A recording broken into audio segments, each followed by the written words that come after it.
If pelvic floor release was the full answer, then people wouldn't be stuck in these cycles of tightness, pain flares, and symptoms that they just can't get rid of. And yet I hear it every week in clinic. People saying they've been doing pelvic floor therapy for so long, where there's a lot of manual release work and their symptoms just aren't completely resolving. So today in this video, I want to talk about why pelvic floor release is helpful, but why it's not the full answer in isolation to truly solve your symptoms long term. In last week's episode, I talked about pelvic floor tightness and why this is the starting point when we're trying to rehab someone that has endometriosis and chronic pelvic pain. So if you haven't already watched that episode, go back and check it out. When we talk about manual pelvic floor release, I'm referring to hands-on techniques done by a trained clinician that is designed to release tightness and tension in the pelvic floor muscle itself. It is usually done through internal access, sometimes external, and it's a combination of pressure, stretching techniques, maybe some breath work within there too. But the aim is to able to bring tension down within the pelvic floor muscle. For some people, the ongoing release work can be done at home when the clinician has helped them with using a pelvic wand, which is a tool that you can insert manually and do the release work at home. This can really support people for that maintenance of the release without having to continually go back to the clinician to get the manual therapy done.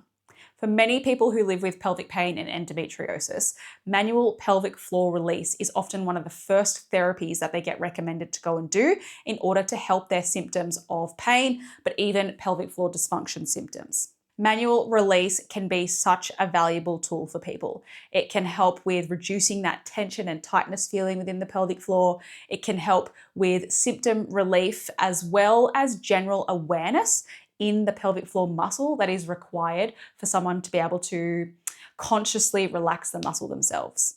For many people, it's the first point of relief that they actually have. Now, when people go and see a pelvic floor physiotherapist or a pelvic floor physical therapist in some countries, they usually have the manual release work done, and then the clinician teaches them or tells them that they need to learn how to relax their pelvic floor.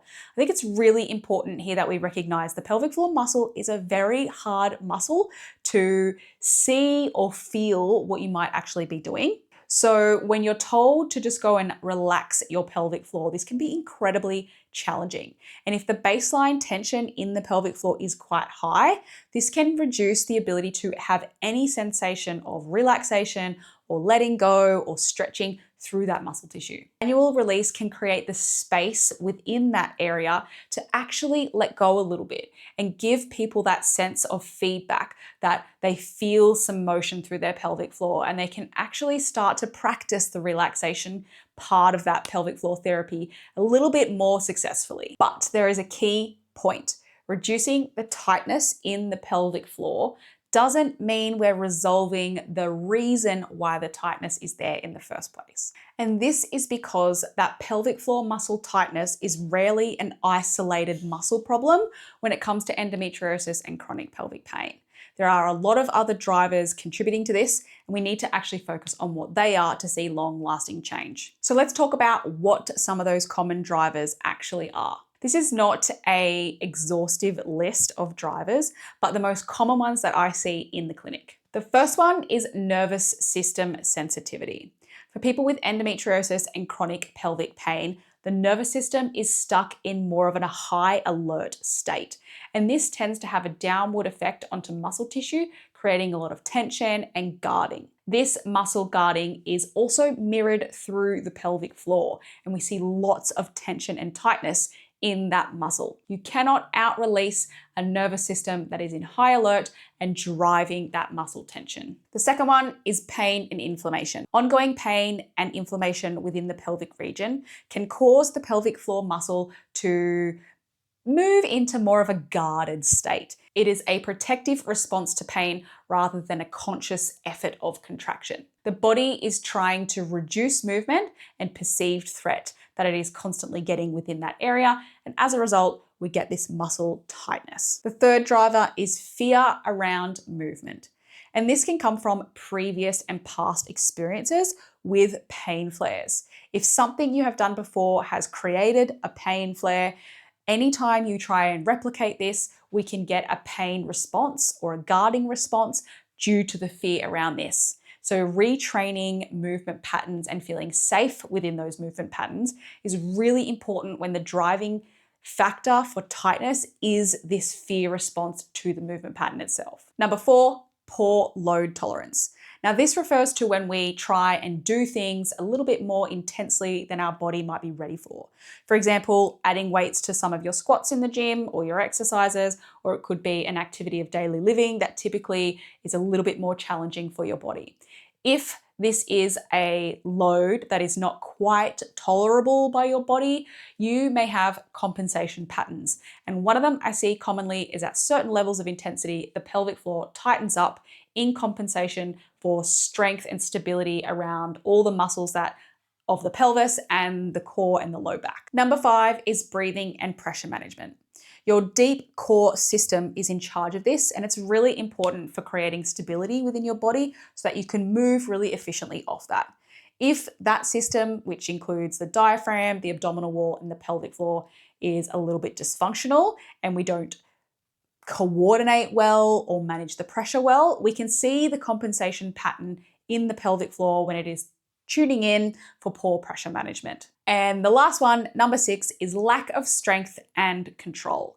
Now, this is relevant for any muscle. If it is not quite strong enough or it doesn't have the control that it needs, it can often revert to a gripping on state. And this is because it often doesn't know how to function through its range of movement. So instead, it just goes, oh, I don't really know what to do. I'm just going to stay here. And this can be regardless of pain, regardless of endo, regardless of chronic pain, any muscle tissue that doesn't have great control in its range of motion can do this. Now, if we only release the pelvic floor and we don't address all of these other drivers or whichever one is relevant for the person, we're actually only treating the symptom of the issue and not the actual system that is causing the problem to begin with.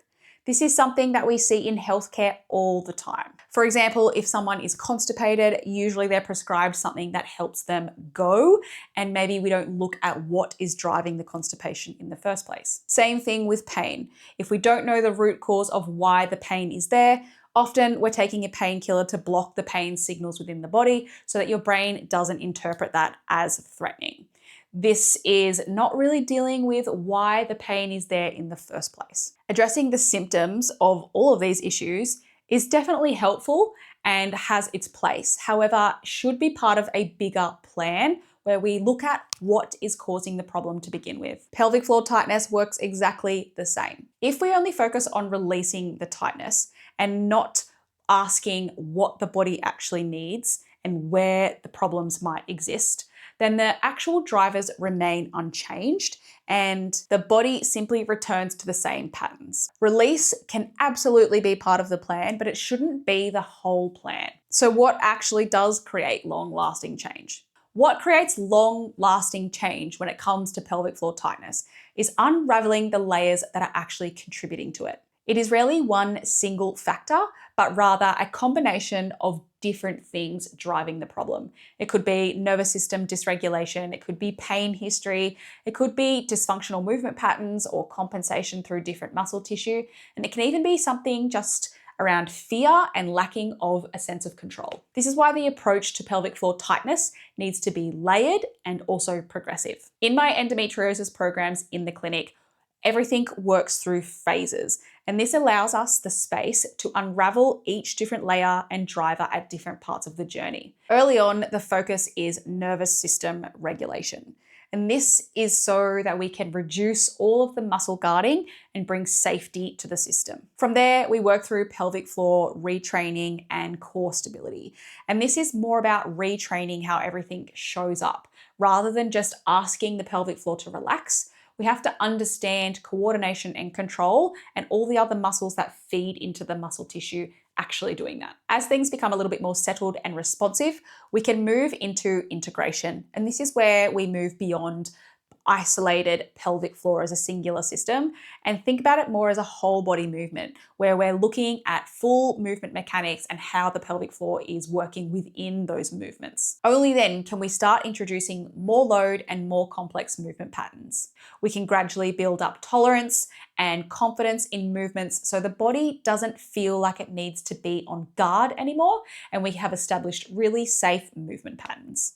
Manual release has such a place within this plan, but it also needs to be alongside movement, strength, nervous system work, and not just the sole focus of the treatment. Because lasting change is about addressing all the layers that led to the tightness in the first place. And this is where the next piece of the conversation becomes important. Because once you understand how all of this works and how the drivers play a really important role, and maybe which one is more relevant for you, can you see that manual release is sometimes not even the best place to start? For people with endo and chronic pelvic pain, manual release work can actually cause more problems when introduced at the wrong time and not actually be beneficial. Not always, but often. In the next episode, that is exactly what I'm going to be talking about. So if you like this content, please subscribe. I upload videos every week to help you understand where exercise fits into your women's health issues. See you in the next one. Bye.